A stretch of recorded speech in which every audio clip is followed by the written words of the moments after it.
ભારતના વડાપ્રધાન શ્રી નરેન્દ્ર મોદી ઓક્ટોબર 2022માં રોજગાર મેળાની શરૂઆત કરી.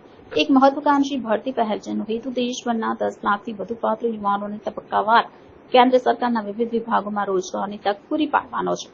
આ વિઝનને આગળ ધપાવીને જોબ ફેરની 15મી આવૃત્તિનું સમગ્ર ભારતમાં 47 સ્થળોએ એક સાથે આયોજન કરવામાં આવ્યું, જેમાં વડાપ્રધાન શ્રી નરેન્દ્રભાઈ મોદીએ 51,000થી વધુ યુવાનોને કેન્દ્ર સરકારના વિવિધ વિભાગમાં સેવા માટે નિમણૂક પત્ર એનાયત કર્યા. ગુજરાતના આવકવેરા વિભાગ દ્વારા સુરત શહેરના સરસાણા કન્વેન્શન ખાતે આયોજિત 15મા રોજગાર મેળો કેન્દ્રીય જળશક્તિ મંત્રી સી.આર. પાટીલની અધ્યક્ષતામાં યોજાયો હતો. આ પ્રસંગે વડાપ્રધાન શ્રી નરેન્દ્ર મોદીએ નવનિયુક્ત કર્મચારીઓને વિડીયો કોન્ફરન્સના માધ્યમથી સંબોધિત કર્યા. સુરતમાં કેન્દ્ર સરકારના વિવિધ વિભાગમાં નવા ભરતી થયેલા 187 ઉમેદવારોને કેન્દ્રીય જળશક્તિ મંત્રી સી.આર. પાટીલ તથા અન્ય મહાનુભાવોના હસ્તે નિમણૂક પત્ર એનાયત કરવામાં આવ્યા.